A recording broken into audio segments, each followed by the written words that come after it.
We're the Moon Goons. This is the Select Few Artist Sessions hosted by Troy Track Select at Indy String Theory. Troy! Oi. Let's bring Troy out here. Mic check, 1 2 1 2. Great. Everybody, my name is Troy Track Select. This is the Select Few Sessions, and if you're watching, you are one of the Select Few. And here we have the godchildren of goblins, the talismanic figures to our celestial twin. They are tethered, the phantom erasure facilitators. Coming off their latest album, Lady of Many Faces, I ask, which one faces you? Look to the sky, is the bird, is the plane? No, it's the Moon Goons!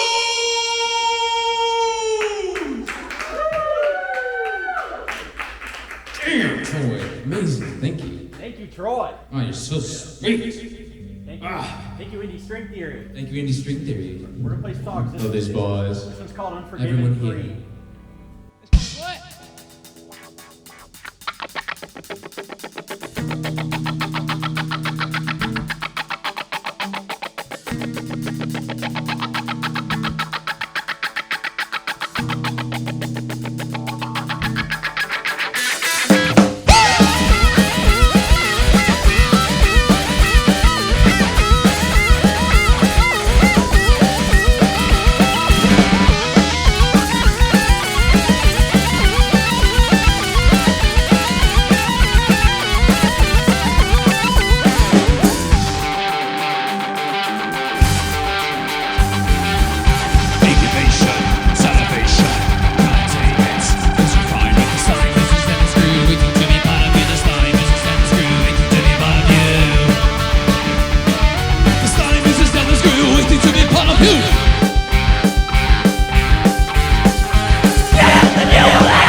Searching onward for the answer to the open door still closed at home.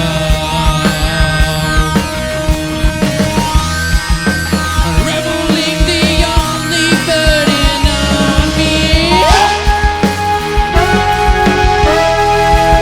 If I can see it, I will walk it slowly, burning my feet as they dash down, hurting the wave, haunted by the undergrounding sea. Talismanic figures enter the open atmosphere, leaving us flaccid, infected, and buried in time.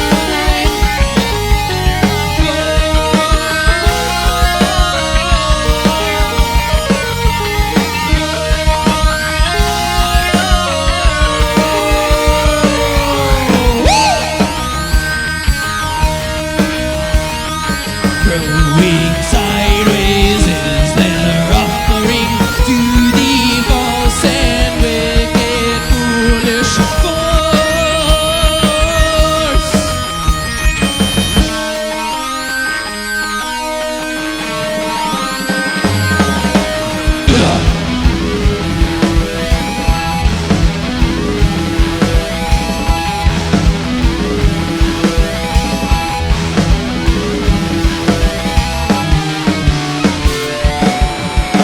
Stargazing crystalline scream, the darkness inches up my skull, connected to the narrow breathing tube.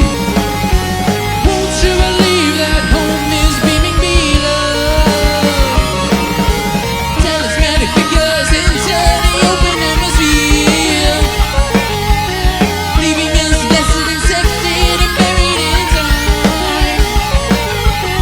Talismanic figures enter the open atmosphere, leaving us blessed, infected, and buried in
My dream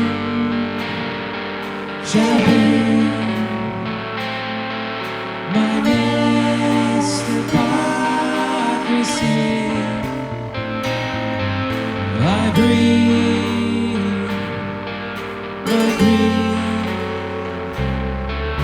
to raise the weeds upon my stench, my gigantic pistic trench. I breathe my grief to raise the weeds upon my stench, my gigantic pistic trench. I breathe my grief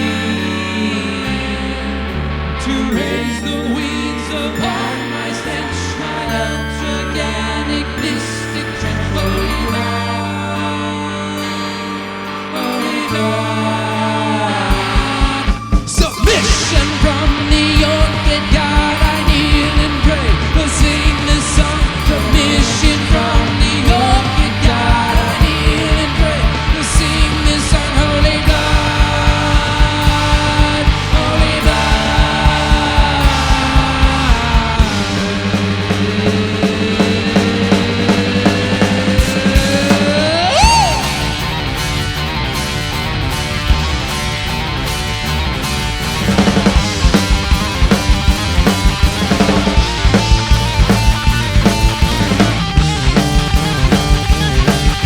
I fall into distant sacred solitude.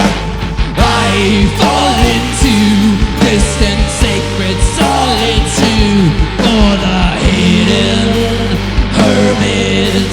Vicious vermin ridden children's venom. Burn the bishop's sermon. Hidden hermit. Vicious vermin ridden children's venom. Burn the bishop's sermon. La la la la la la.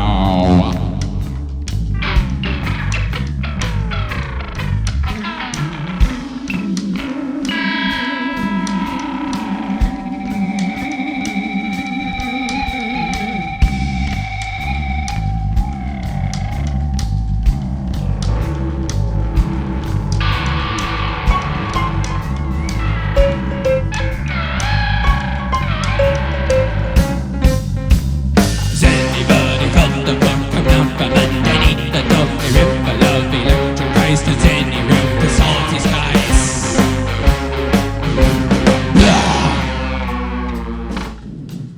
There's a sandworm a-coming. The sandworms a-coming. The sandworms a-coming. There's a sandworm a-coming for you, Indianapolis.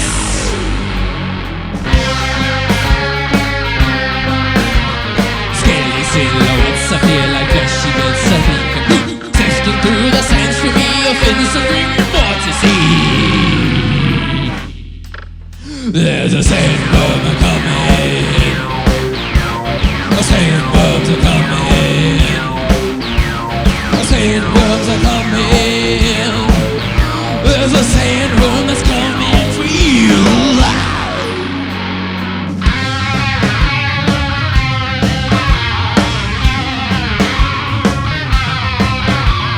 I don't ever want to be the one to lick at its eyes and swallow my tongue. Millions of arms and millions of legs, its mouth is warm like rusty blades. Live and scream and shout for thunder to slither and wither over hill. You give us a chance to achieve us.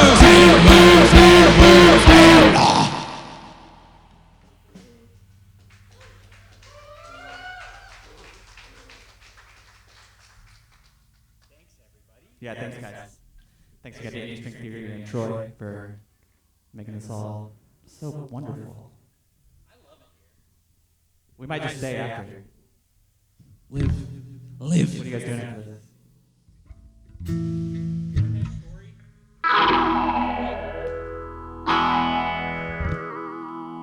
Okay.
sun and the moon.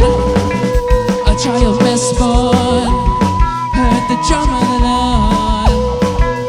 Ultra-violence, planetary silence,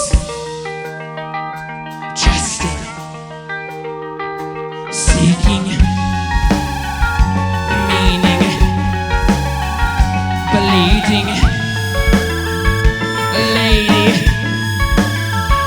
bewitch me, tell me something, show me nothing, tell me something, show me nothing.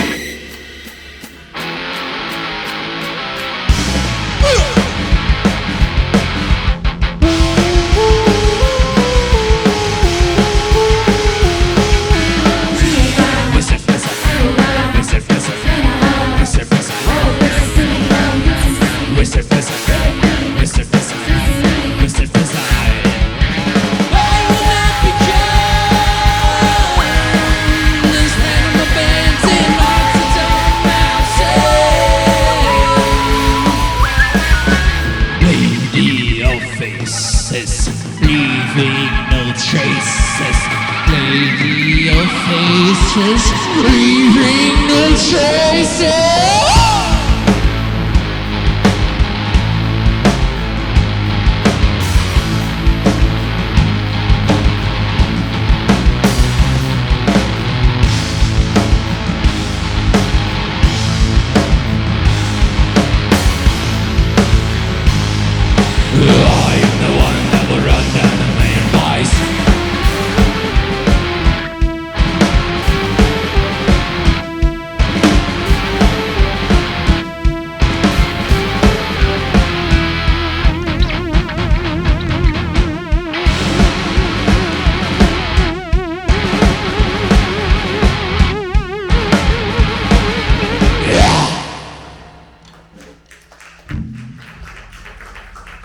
Thank you.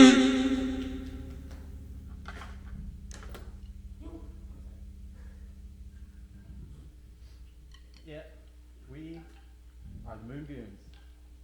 Corey, at first I said this song is the Unforgiven 3 by Metallica. Oh. We just skipped it. Is it? No. Oh, wait. You ready, Brookie?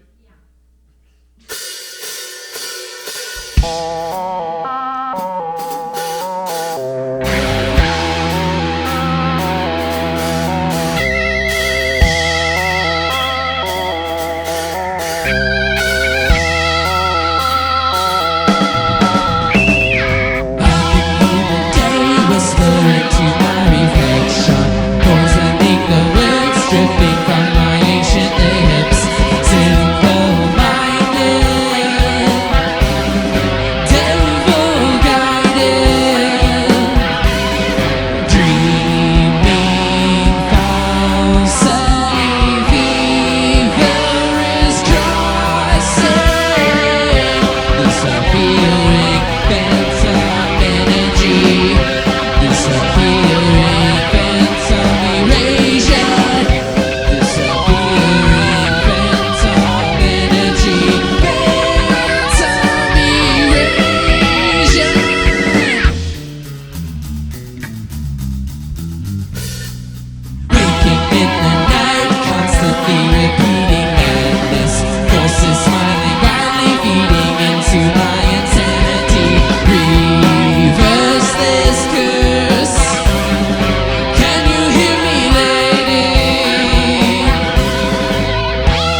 see self-rising.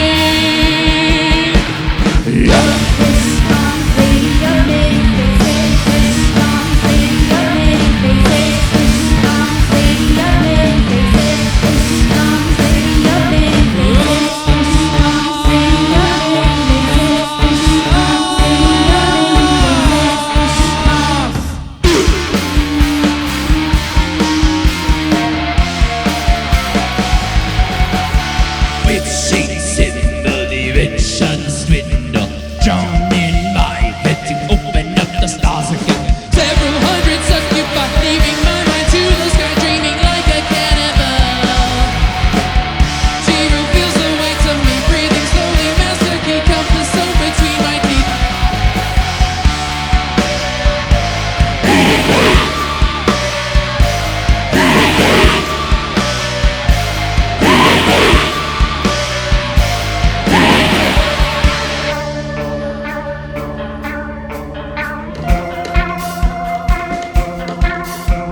With sheets in multi-dimensions dwindle, drawn in my head to open up the stars again.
Thanks, guys. Thank you. That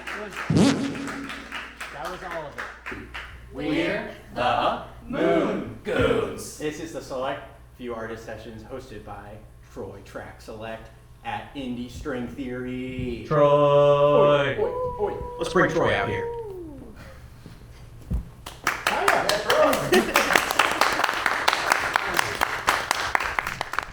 I feel like Mr. Rogers. This is awesome. Okay. Well, let's give it up for Moon Goons one more time, man. Really great show. Thank you. Thanks. Everything great. Okay. So usually I always start these off by asking the artist if they remember how we met. But this is one of those situations where this is the first day that we're meeting because I just messaged you all through Instagram one day. So instead, I'm going to talk about how I first found out about the Moon Goons, which was you all were actually having the album release show for Lady of Many Faces at Square Cat. But that particular show was rescheduled. And so I didn't get to see the album release show because I was like, oh, like I'm going to go. And I remember checking out the single, which at that time was Larva Lamp. And yeah, I mean, that was essentially my first ever experience with you all at all. And it was super cool. So right after then, I was like, oh, yeah, I should reach out to these guys and ask to come on the show if they're willing. Do you guys remember why that show was rescheduled? Because what happened? Wasn't a storm? Or something? Yeah, Hurricane winds. That's what I thought. Hurricane winds. Okay. Yeah, we had several bands coming from out of town, like our friends from Kentucky and Ohio, and they were telling everyone to stay home. Yeah. So instead of playing the show alone, we decided to go ahead and push it back about a month. Because I thought it was like a storm, but when I saw the album was released in like September, I was like, well, there they go. But when I saw it was released in September, and I know right now we're in the middle of some tornado season. Yesterday we literally had some touchdown, but here we are, all together, safe again. Yeah, I can't remember what that hurricane was called. Helene. Shout out to Helene. For real. So I'm going to mention this. So I remember I was reading about your sound in general, and you all explained it as goblin prog. And I had to look up what that meant because I didn't know what it meant, and found out that there is an Italian band named Goblin that came around in the 70s and kind of changed their sound to be the backdrop for horror movies. So I think the first question that I'm going to ask is, do any of you have a favorite horror movie? Yeah, I can. I'm a big fan of Robert Eggers' work, and The Lighthouse, I would say, is probably my favorite horror movie currently. Interesting. More niche stuff, because I never heard of The Lighthouse. What time period is that? It's probably like late 1800s. It like follows two longshoremen that are stationed at a lighthouse together, and then all kinds of like cosmic horror, Cthulhu kind of stuff starts happening. Is William Dafoe in it? He is. It's Robert Okay. Pattinson and Willem Dafoe are the only two characters in the movie. Yeah, that was. I remember a few years ago when that actually came out, right? Yeah, probably like 2018-ish, somewhere. Okay. All right. Anybody else? I like House of a Thousand Corpse. I Okay. really like Rob Zombie's movies. Yeah. It's just fun. Yucky. Yeah. So He had a time period in the like early 2000s, 2010s, I want to say. Yeah. Anybody else? My favorite movie of all time is Signs by M. Night Shyamalan. That's a fun one.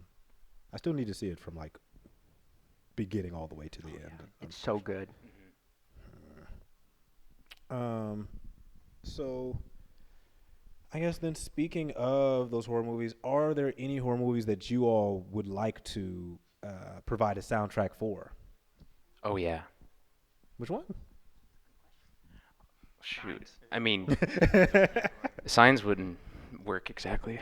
Sorry. Dude, but yeah, a re-release of Signs. We actually recreated a full scene from Signs. That's In true. our basement. It's in the archives. Yeah, but we've been waiting to release it because it's pretty spicy. It's like there's a lot of crying, a lot of Serious just actors. huddling. It's an emotional scene, and we just don't know if we're ready for the world to see us like that yet. I understand. I'll show you after. Yeah, you've got to Yeah. prime your audience for what they're ready to deal with, and sometimes you drop a project that's just too out of left field. They might not be ready for that, so I commend you for having the patience before you just show everybody what you've got in the vault. Touche. Yeah, so I guess I'll ask more about the actual album. So the album is, from what I heard, kind of sprouted from a dream. Could you expound on that? I had a dream a few years ago, and in the dream, that's where the Lady of Many Faces appeared. She appeared in a high school auditorium, and she was very yucky in the dream, and she always just kind of stuck with me. And that's really it. Corey was working on some songs, and lyrically, we just kind of formed a story almost around the dream in a way. So. Yeah, so let's talk more about the actual story, because it's kind of involved, and I'll let you explain the story. What's going on? What's our narrative? Well, so there's some good guys and some bad guys. So the Lady of Many Faces is actually a good guy, a good lady. Starts off with are you ready for this story? This is kind of a crazy story. Go for it. Okay. Yeah. So she like gives birth to the wizard, right? The wizard that's stuck in the wizard prison. Mm-hmm. Yes. And she basically dies, and he's like really sad, and so he becomes like a bad wizard.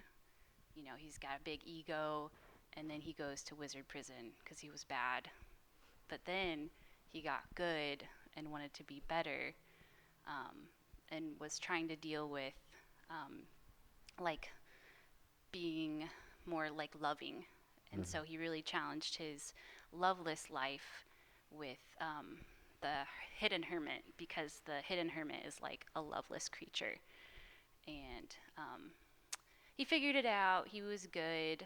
But then, you know, there's always like some bad things that come up in your past, and that's like the phantom. And so he's working on trying to like erase it, you know, erasure, you know. Yeah. And then, yeah, that's really like the main gist. Did I forget Yeah. anything? No, that's pretty. I mean, the gist for sure. Yeah. Yeah. Just playing on, different emotions and emotional values, and I mean, just how easily you can either change, for the good or for the worse. Mm-hmm. I mean, simply put, in a fantastical point of view, or fantasy rather. Right. So, speaking of fantasy specifically, thankfully, one of you mentioned Megadeth earlier, and I was like, that's crazy because I was going to talk about them. This album in particular makes me think of their song Five Magics off of Rust in Peace. And that song specifically, Dave Mustaine, the lead singer of Megadeth, was inspired by this book called Master of the Five Magics. And, the whole point they talk about, I don't know, I think they said magic, alchemy, electricity,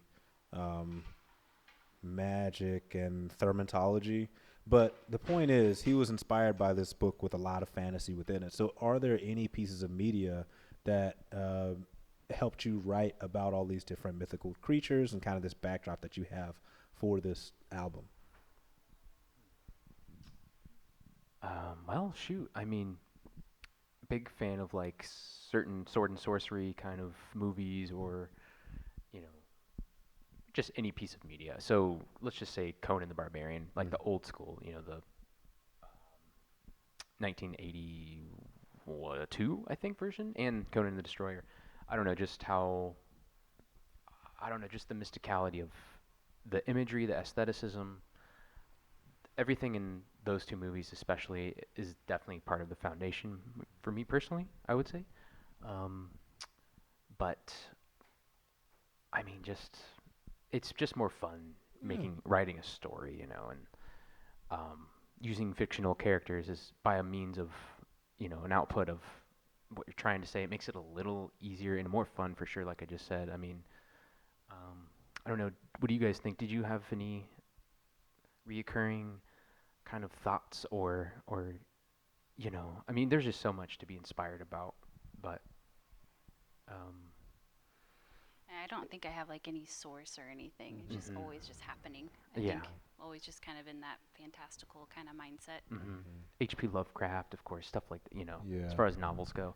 Yeah, I was a big fan of at least a lot of the creatures from like H.P. Lovecraft, and I'm sure a lot of. I never really played D&D or Dungeons and Dragons like that, but a lot of that imagery. I played a lot of The Witcher when I was younger, and just in general, it was like always around, right? So I just loved that type of artwork and seeing that. But I guess speaking of those types of creatures, do any of you have a favorite mythical creature? I mean, Cthulhu for sure. Yeah. Devin's got one. I mean, unicorns are right up there, right? Yeah. Like that's pretty much peak cool. Strong contender. Yeah. For sure. Yeah, unicorns. They can fly. They've got a horn. They kind of ride around on rainbows. There's also a bunch of different takes of them. Like I think when I saw one in Narnia, there was like it was book 9. I didn't know that at the time. I just picked it up and I saw there was a unicorn on the front and he had like some blood on his horn. I was like, oh, super cool. I got to read this, but it was book 9 of Oh, a it's series. tough to make it through all those. When I was a kid, I had a book that was all of them in like one absurd tome. Yeah, that had to be like like 3 feet thick. Yeah, it was insane. It was like probably like a foot and a half tall too. Like it was like a partially illustrated like children's Jesus. kind of version of it. But I think I made it to Prince Caspian. I don't know which book that is. Maybe like 4. I have no idea. Yeah. I'm That's sorry? neat. It's a workout. Yeah, it's a workout to read that because I mean my little arms at the time, those huge pages. That's the thing, I didn't know it was book 9 until I was like in it. I was like, this doesn't make any sense. And then they were like, this is number 9. I said, I'm not reading 1 through 8. It's just not happening. I don't know if I finished it. I might have, but it made no sense. I mean, if so, good on you for pushing through. Like that sounds hard to get through a fantasy novel where you don't even understand like the world or the lore. Yeah. Like it's tough enough when you start from the beginning in something like Lord of the Rings or something dense like that. Yeah, Dune. Dude, I tried to read Dune this year. Did not make it. No. I got like 3/4 of the way through and I was confused and I couldn't remember who any of the characters were. That's on me for like being dumb for sure, but no, yeah, I really struggle remembering characters' names and like who is. I remember like who it is generally, but if anybody asks me like, "Oh, what's their name?" I'm like, "I'm sorry," and they remind me quite a few times throughout the book, but I'm just not capturing it. Well, it's like you name one character Baronin von Harkonnen, and then you name another character Paul, and it's just like it's hard to get in the headspace, Like it's hard to immerse yourself. Yeah. And any book that's like, once you get to about 3 inches thick, I'm just not. I'm a little intimidated by how much there is. Yeah. Okay, so also I think where else is there about some mythical stuff? Goblins. I wanted to ask Troy what his favorite mythical creature was. Good shout. I was thinking about that when I was going to ask you, because I'm like, someone's going to ask me probably. And I'm a real big fan of vampires. I think there's a bunch of different versions of them that you can get into. But it's just an interesting movie. I wouldn't say it's one of my favorites, but there's a movie called 30 Days of Night. And the whole premise is they're in Alaska, and in Alaska there's a point in the year where it's like just darkness for 30 days. And so that's when they would come out. And this came out in the time period where like the Twilight craze was really big. So at that time, vampires were like super sexy and really handsome and attractive. But this was like a total 180 from that. And they all had like, instead of regular teeth, they had like teeth like piranhas. And they were super strong, and they weren't doing the very, romantic, like, oh, I'm going to dig into your neck and 2 nice little bite marks. They were like ripping people up. And I watched a lot of stuff I probably shouldn't have when I was younger, but I wouldn't have the story to tell you about 30 Days of Night if I didn't. So there you go. But it's a great movie. Vampires are super cool. They're one of my favorites for sure. They're definitely real. There is a part of me that really wants to believe they're around. I think I do believe they're around.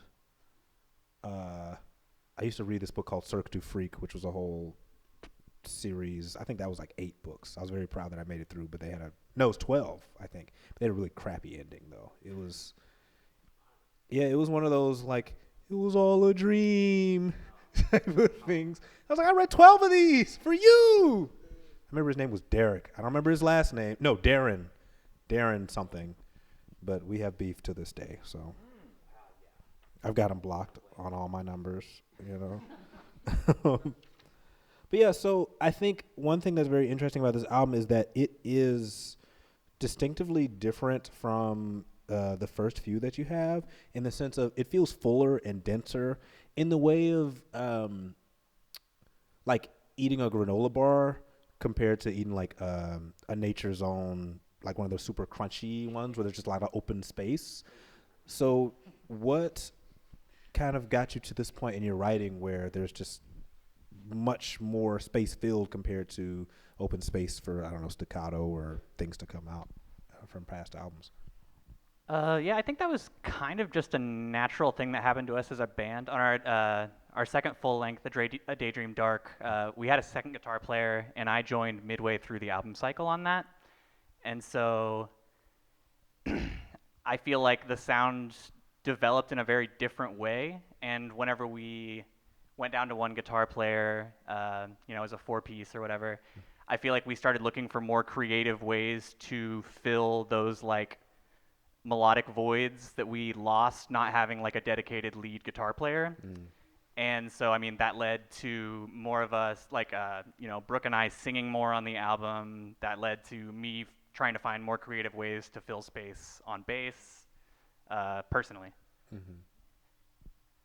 Yeah, definitely.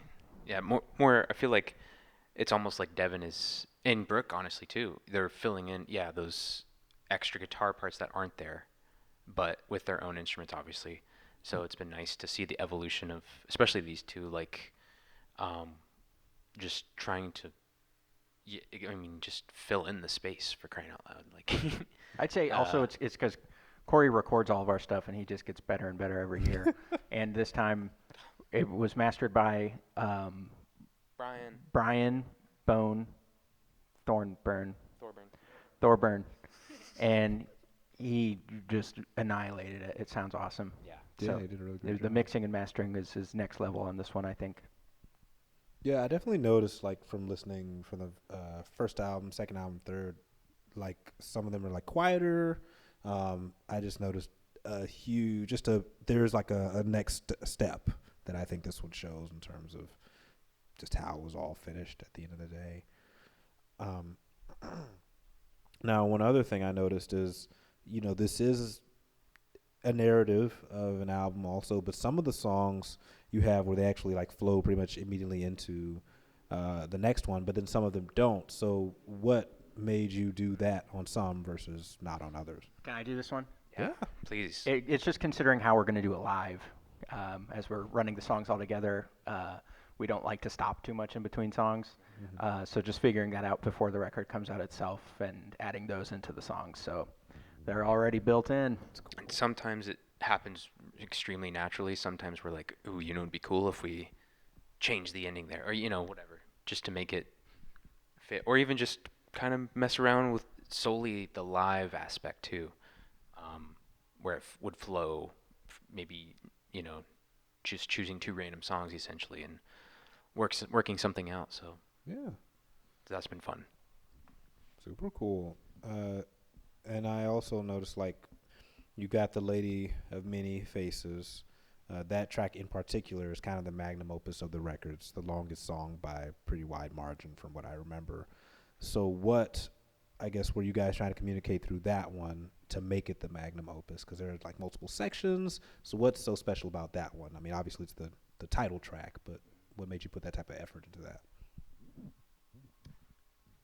Well, I mean, it's funny because I think me and Brooke were working on some parts one day, and we were just so like, this is going nowhere. And we're just this close to just calling it quits and just throwing it away, completely recycling it. And I don't know, just once we had that frustration and we're just, pretty pissed at our, brick wall of, creativity. And then once we were upset, I think it was almost like she just communicated to us, like, no, you still have a whole half of a song to write. So that's basically when the part of the song where the bass groove comes in, when it gets quiet. And then from there on is what, came after that. Like, it was almost like we had that frustration period and it brought everything down. And then, I don't know, we just needed to be pissed off for a second and let her almost take our inspiration herself, and almost like a slap in the face, but a beautiful slap, Yeah. Super cool. Well, Yeah. There's something else. Oh, so I remember reading, like, you talk about the Lady of Many Faces being like mini characters and mini concepts. So what are some of those concepts that you kind of wanted to mention? Self-reflection is a big one, and like just self-awareness in a way, like listening to your inner self and not getting caught up with everyone else's mindset of what they think you are, kind of thing. Like just staying grounded in your existence here. So that comes in a lot of different ways, I think. And just she makes you feel uncomfortable. You know, she's not the most wonderful thing to look at, and so being comfortable when it's uncomfortable and being okay with like not everything is going to feel or look awesome all the time, but it might be worth it. So just kind of keep going. You know, it's a little cheesy, but you know, it's life sometimes. So anything else? I mean, she makes the like I feel like she represents too just a just a scotch in there, like the finding the beauty in the ugly kind of concept almost, in anything, not just people obviously, but any road of life. There's always something good to look forward to, and even if there's a bazillion ugly faces looking at you, it's just a mirage, sometimes. Very cool. And then I suppose for this album, we've kind of mentioned this before, but this one has a lot of fantasy in it, specifically compared to the other ones. So I guess what made you choose fantasy for this one, as the other ones aren't so heavily like talking specifically about goblins and wizards and that sort of thing?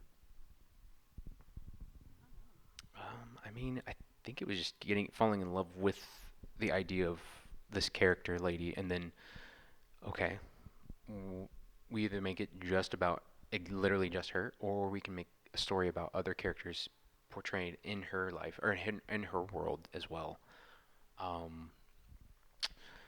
It's just fun too, right? Yeah, exactly. Like it's just a good time. Like I think Corey and I especially both kind of came up listening to a lot of metal, Yes. and I mean that's just common subject matter. That's like Yeah. you write an R&B song about being in love. You write a heavy song about a wizard shooting a lightning bolt at a goblin or something. Yeah. Oh yeah. That kind of Mhm. it just sort of sets the tone. Yeah. And it's just like I said, it's just a fun place to be. Yeah, and especially again, just tying in anything metaphorical as much as possible, to represent a greater, I guess, concept slash achievement. So yeah, absolutely, Devin. I think a lot of like when you talk about sort of the peak years of metal, specifically the 70s and 80s, in that same time span, that was just such a huge cultural, mysticism and fantasy was just such a huge cultural moment. Yeah. So many movies were being made about it, so many books were being written about it, and cartoons as well. So I think just those artists having seen that, because it was just so popular, had a lot of stuff that was like, we're just going to talk about dragons and wizards and whatever just because, which I think is really cool. Yeah. Just to do it because I think it's cool. Definitely. I mean, like, I think Hawkwind's Warriors on the Edge of Time was like another, I wanted to throw that in, a huge influence on just the fantasy element too, and making things just, so epic. Like, that whole record is just one epic after another. So I wanted to throw that in there. Cool, man. And now I'm thinking about it. I mean, super obvious one, but like Heavy Metal, the movie specifically, is Straight up the imagery, fantasy stuff the whole time. Fire and Ice. Yeah, so it's just been intertwined for quite some time. Yeah, you nailed it. So last thing I want to ask is, tell me about these suits that you guys wear to the different shows, because this isn't even the only color. There's a black color as well, I think. We started doing. Hey, now. We started doing this back in 2019. We did all white suits to one show. Those were made out of plastic, and they smelt really bad. Yeah. So after doing them once, we threw them away and said, let's just invest. We spent $35 a pop on white cloth jumpsuits, and we wore those from 2021 to, 2023. I think we were doing all white. And the white worked really well because we often have a projectionist that comes to all the shows and does the lights, and so it looked really nice in the suits. But after a couple years, we thought, gee whiz, we've been doing this white for too long. So we switched to blue, and blue was fun. It's this texture we're wearing right now, or this fabric, so it's a little more breathable, and we like that a lot. And then when the pockets are awesome, and then It was also navy. yeah, it was navy blue, and then no, they're the same. Well, navy is a shade of blue, right? There was no reason for you to cut me Military. off. And then when the new record came out, we decided to go red because it's just funny, you know. You get so used to the dark color that when you switch to a light color again, it's just so much funnier. Goes with the album cover pretty well. It goes with the album cover. IUJ. It goes. It's a goofy album. It's a funny Comic outfit. relief. So that's how we got to red, and we'll probably keep doing jumpsuits. I think for the next album, cycle or whatever, when we switch colors again, I want to just go crazy. I want to spend like a few $1,000s on each one, and just have it made of like the most exotic fabric I can find. I wrote a piece about this specifically, about different fabrics. Vicuña, seersucker. Seersucker. Obviously, everyone knows. Yeah, I'm cotton, thinking but, seersucker. I think seersucker is great because it's super breathable. It's meant to be worn in very hot climates, so probably great for you guys since you'll be running around and jumping a whole ton. But I'm super into fashion. One of the excuses for this show is like I could just dress up. I dress up whenever anyway, but I get to dress up specifically for this show.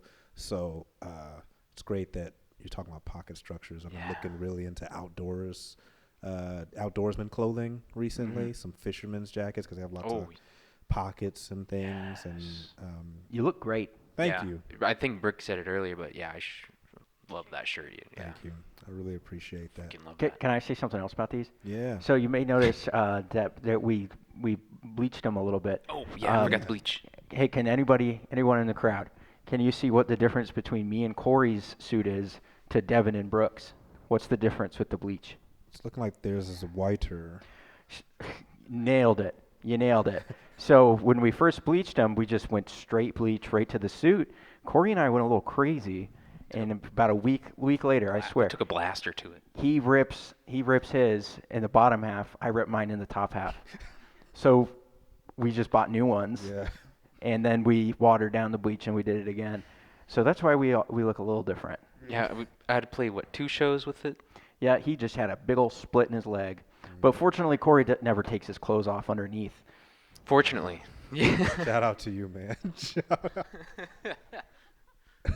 Oh, I almost forgot. So I always give the crowd a chance to ask some questions if they have any. So I'm going to give them the opportunity, but I'm not going to force anyone to do anything they don't want to. Does anyone have a question?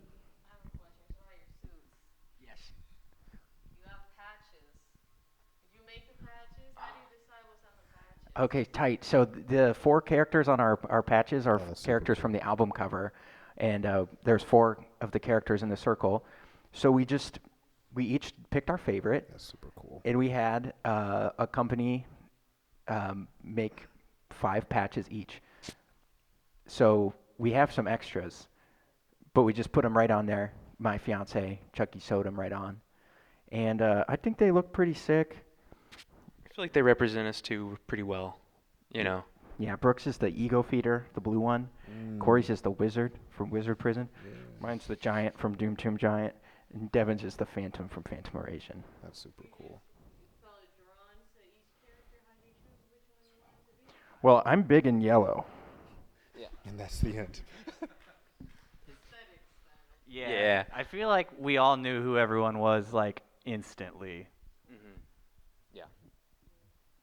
I like the color blue. Brooks is a girl. Yeah. See, it's different. And you made that like Was navy a big an dark, actual and I wouldn't piece, like, I don't art like it. piece. Yeah. That's right. Where would you put navy That's in the right. color wheel, like right with the blue? Next Right, to right it. in there? Yeah. Just because it's next to it doesn't mean it's that color. Okay. I got some beef going on. Sorry about that, Yeah, folks. sorry. Brooke and I don't get along. That's why we're sitting so far apart. Yeah. I like the use of vibrato and the vibrato pedal and Oh, thank you. Yeah. do you ever like, hey, I wrote this new cool thing and you're using the pedal and everybody's like, what fucking key are Ah, they playing? that's a question for these 3. Vibrato pedals, like, Yeah, that's a question for you three. Yeah, that actually happens all the time. So like a lot of the songs, Joking, pretty much right? all the songs start as demos that Corey records like basic tracks for all of his ideas for it, and I'll like sit down and learn a whole song and then come to practice and realize I've been playing everything like a half step off sitting at home Yeah. and I have to like relearn the riffs. It actually happened while we were recording the album on multiple sections where I was like, wait a second, play that back? Yep, Oh, that's yep. totally terrible. Yeah. Luckily, so, it's free recording.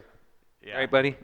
That's right, Corey. Luckily, Corey doesn't charge his own band to record. It's so cool of him. Next time. There's always next time.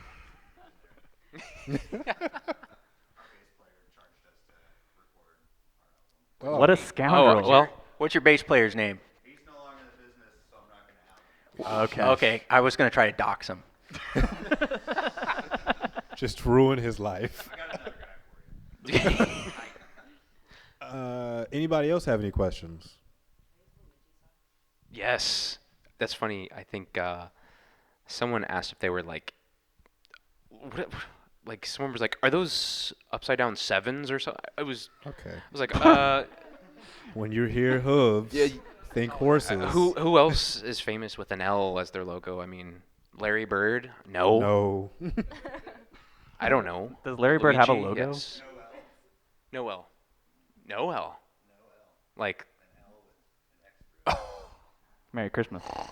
Santa. Damn. That's pretty genius. But yeah, I got the matching Mario as well at home. Yeah. Anybody else? Ah. Not critique. What can we do better next time?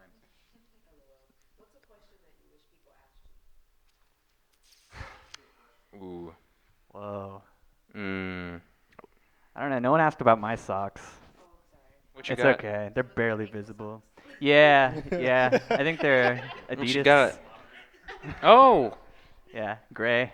Okay. So What you yeah, got? maybe next time You got someone can ask me. ankles. Yeah. Boring. Grandpa socks. Nike. I'm the athlete. It's true. Yeah. I wish people would ask how I got so athletic.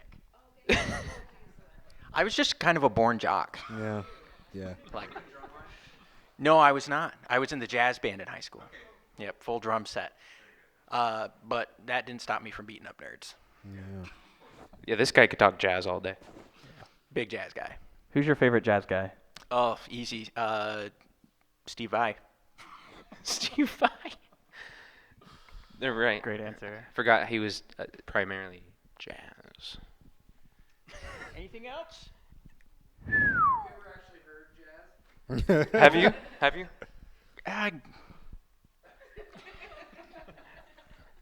You'll know it when you hear it. I've been in an elevator once. Yeah. Hey, I love basketball.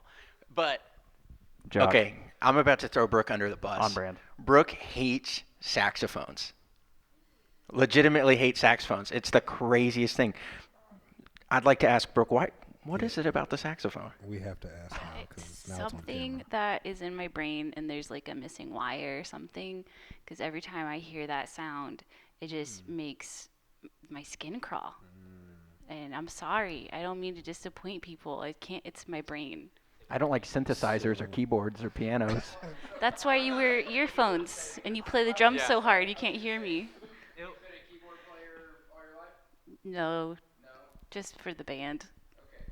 But you've experienced the saxophone setting on like a Casio keyboard. Yeah. Mhm. Maybe that where your hatred came from, or is it actually just I can't stand the brass? It's like since I was born. Yeah, Brooke's parents were murdered by a saxophone.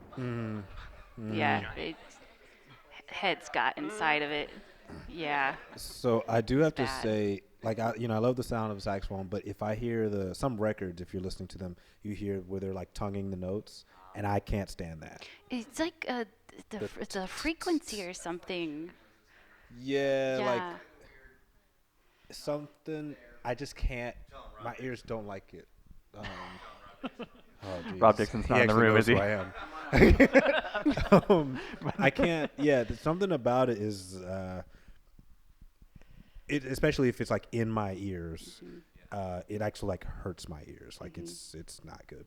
Yeah. Yeah. Or maybe it's not. Maybe nothing's wrong with her head. Maybe it's just the ear hairs.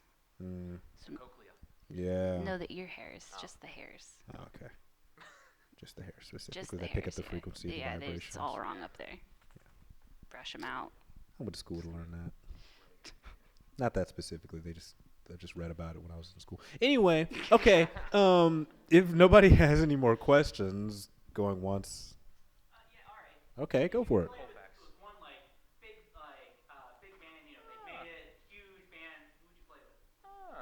Primus.